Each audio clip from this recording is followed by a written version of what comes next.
ఎన్నికల బాండ్ల వ్యవహారంలో సుప్రీంకోర్టు మరోమారు కీలక ఆదేశాలు జారీ చేసింది. ఆయా రాజకీయ పార్టీలకు వ్యక్తులు, కంపెనీలు విరాళాలు ఇచ్చేందుకు అనుమతించిన ఎలక్టోరల్ బాండ్లకు సంబంధించిన వివరాలన్నింటినీ తప్పనిసరిగా వెల్లడించాల్సిందేనంటూ భారతీయ స్టేట్ బ్యాంకును ఆదేశించింది. అంతేకాదు ప్రతి బాండు క్రమసంఖ్య కూడా అందుబాటులో పేర్కొనాల్సిందేనంటూ ప్రధాన న్యాయమూర్తి జస్టిస్ డివై చంద్రచూడ్ నేతృత్వంలోని 5 న్యాయమూర్తులతో కూడిన రాజ్యాంగ ధర్మాసనం స్పష్టం చేసింది. ఎలక్టోరల్ బాండ్ల ద్వారా అందజేసే విరాళాలపై ఎస్బీఐ అందించిన సంపూర్ణ డేటాపై అసంపూర్ణమైన డేటాపై దాఖలైన పిటిషన్పై నేడు విచారణ జరగగా అత్యున్నత న్యాయస్థానం ఈ ఆదేశాలు జారీ చేసింది.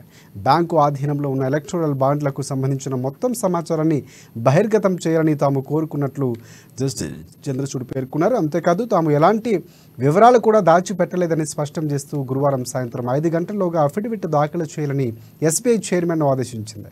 బ్యాంకు నుంచి ఆ వివరాలు అందిన వెంటనే వాటిని వెబ్సైట్లో అప్లోడ్ చేయాలని ఎన్నికల సంఘాన్ని ఆదేశించింది.